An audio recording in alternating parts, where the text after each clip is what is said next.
Welcome to the Deep Dive, where we cut through the noise and get straight to the insights that truly matter. In a world just awash with information, our mission is to help you quickly grasp the essence of complex stories. Today, we're taking a deep dive into something really fascinating, the recent Q1 FY26 earnings call for Kaynes Technology India Limited. And this isn't just about crunching numbers, it's like a front row seat to a company making some incredibly significant strategic shifts in the global electronics landscape.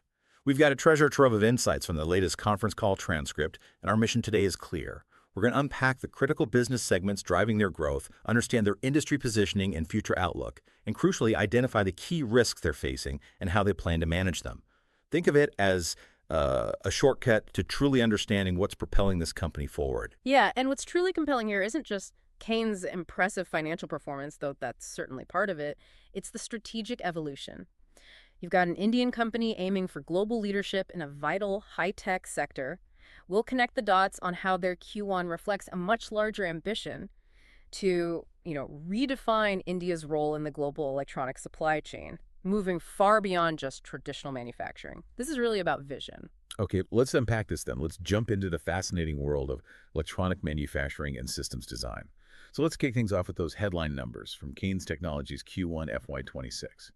These figures really set the stage, don't they? We're talking about a total revenue of 6,735 million rupees.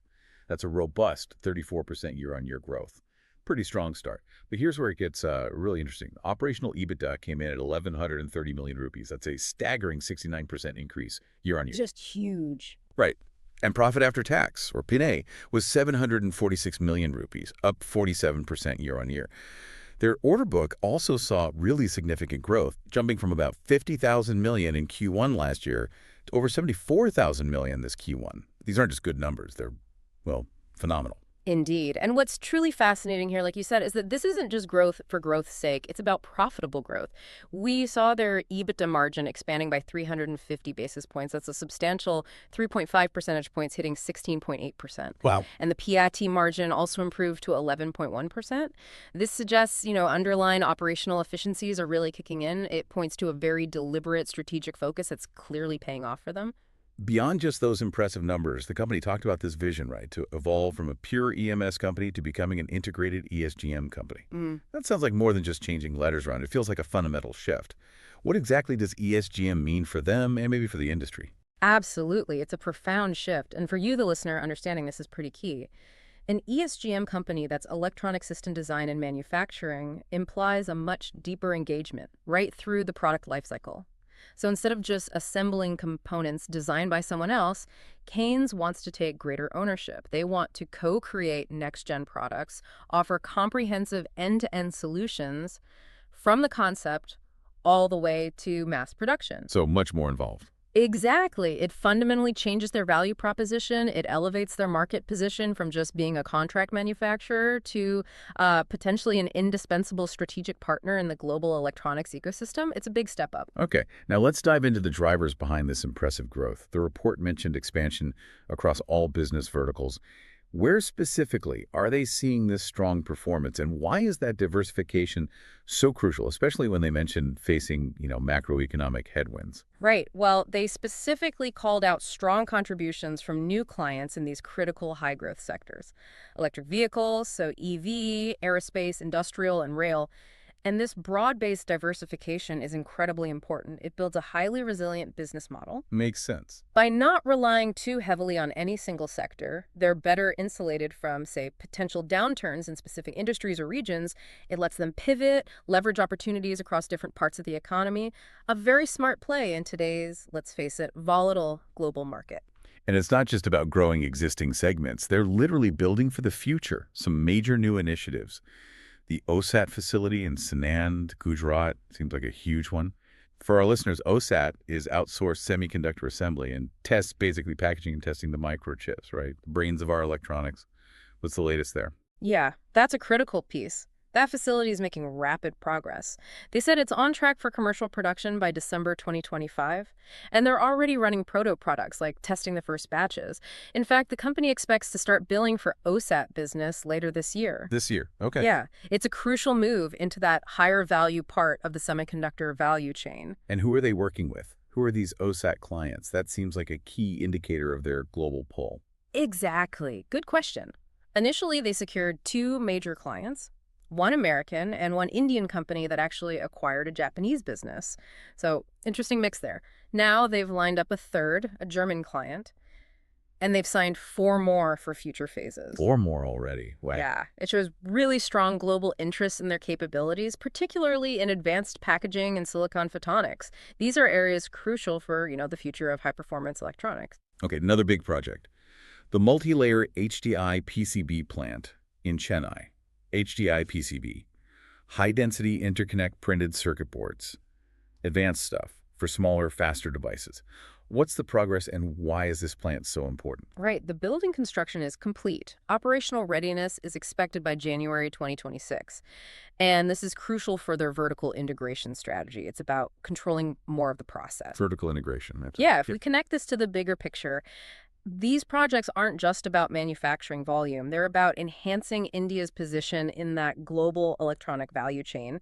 They're moving beyond just cost competitiveness. They're aiming to become a hub of engineering, of product innovation.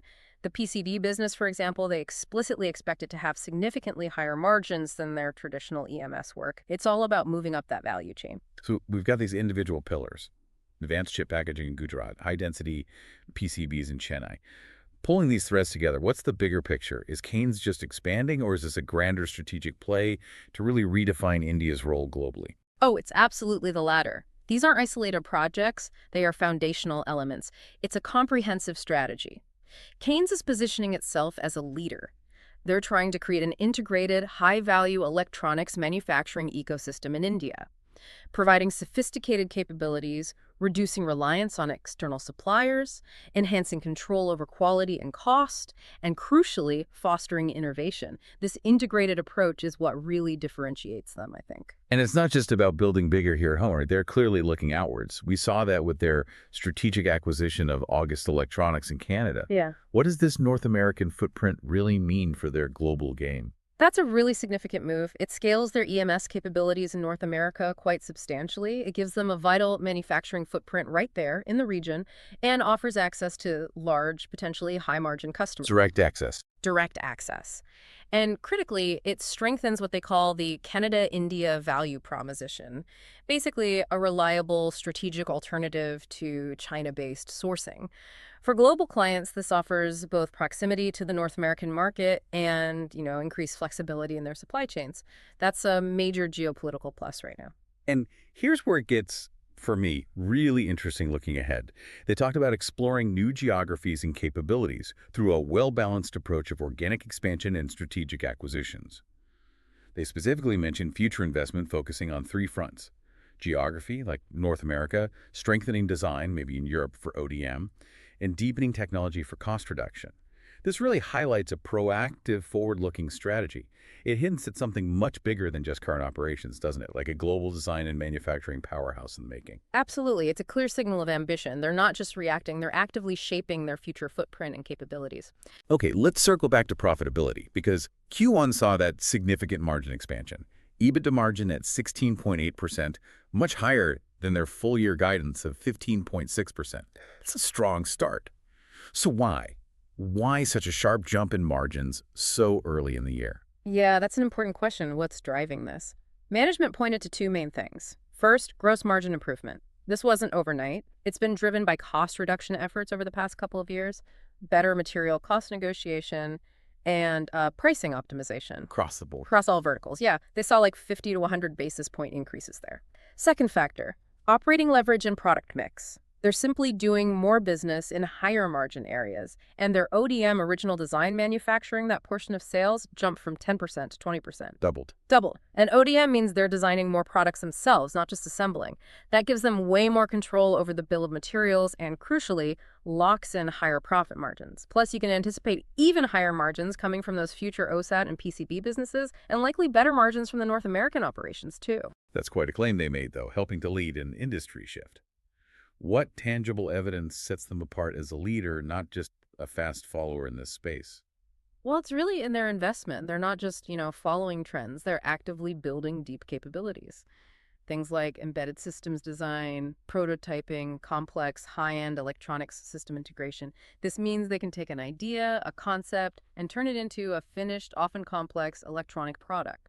So that transition from being just an EMS provider to becoming a strategic thought partner, that's what positions them uniquely in this evolving Indian EMS landscape. They're offering more comprehensive, higher value solutions that demand real engineering skill. Okay, let's talk about the future outlook then. They sound very confident in hitting those ambitious targets. For FY26, they're sticking with that consolidated revenue guidance of 4,500 crores, 45 billion rupees, broken down 4,250 from traditional ESGM, 100 from OSAT, 1,075 from August Electronics, and they actually think they might catch up and potentially beat that target. Right. And on the margins side, for FY26, they expect to beat their initial 15.6% EBITDA guidance, potentially staying around Q1's strong 16.8% for the whole year. Driven by, continued gross margin improvement and that operating leverage we talked about, the confidence is definitely there. But, and this is key, how do they manage the challenges that come with such rapid expansion? That leads us right into a critical area, a key risk, cash flow and working capital management. Q1 working capital days were 132 days. That number definitely jumps out. It's quite high. It can be a red flag for investors. Now, they explain part of it was an extraordinary item, but still their target is sub 70 days by year end. How achievable is that, especially given the cyclical nature of their business? What are the hurdles? You're absolutely right. 132 days does grab your attention. And the company clarified, yes, a big chunk, 350 crores or 3.5 billion rupees, was this extraordinary item. Receivables from an acquisition not yet due, inflating the number. They're actively looking for financing solutions for that specific piece, hoping to sort it by the first half of FY26. But hitting that aggressive sub 70-day target overall, it's critical, especially because their sales are cyclical. Q1 is smaller, then it ramps up Q2, Q3, Q4. That means they constantly need to build inventory for future demand. Which ties up cash. Exactly, which ties up cash. So these proactive working capital strategies are absolutely crucial for sustainable growth. They can't afford for that number to stay high. So beyond dealing with that one-off item, what are the concrete steps they're taking to bring working capital down? And how confident should we be? They laid out a pretty clear, multi-pronged plan. It's not just one thing. It includes optimizing internal processes, collaborating with suppliers for supplier-managed inventory, basically getting suppliers to hold some stock. Shifting the burden a bit. Shifting the burden, yeah. Yeah. Enhanced production planning and scheduling, collaborative forecasting with clients to better predict demand. That helps a lot. They're also actively working with customers for timely collections and exploring something called without recourse factoring for new clients, especially in areas like aerospace. Without recourse factoring? Yeah. What's that? It means they sell their invoices, their receivables, to a third party. They get the cash up front, and the third party takes on the risk if the customer doesn't pay. So it guarantees quicker cash flow, albeit at a cost. Got it. So a combination of things. A combination. Their target is aggressive, sub 70 days by end of FY26, excluding that extraordinary item. But the detailed nature of their plan suggests a serious commitment. They know they need to tackle this. And briefly touching on other segment ramp-ups, they're aiming for 15% market share in smart meters. That's like Oz and 1,200 crores annually.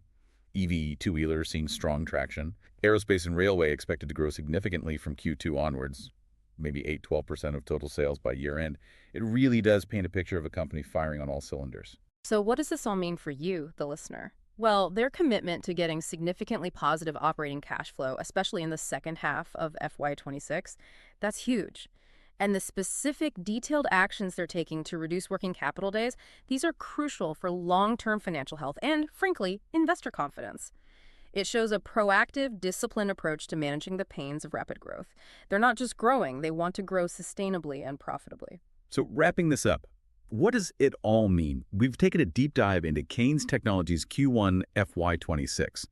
We've seen a company that's not just reporting strong numbers, but is actively reshaping its identity.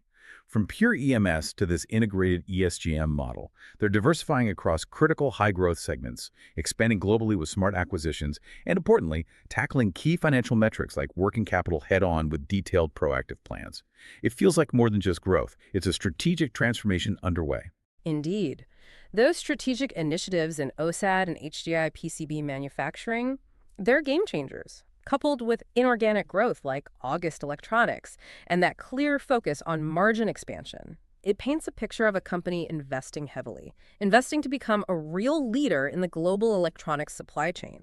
And their detailed plans for working capital, as we discussed, are absolutely key to sustaining this aggressive growth and building that long-term investor trust. It shows they understand the need for robust financial health alongside the expansion. Yeah, this deep dive really reveals a company confidently navigating global uncertainties while laying some very strong foundations for future growth. They seem to be genuinely leading India's charge in high-tech manufacturing and design. So maybe a final thought for you to consider.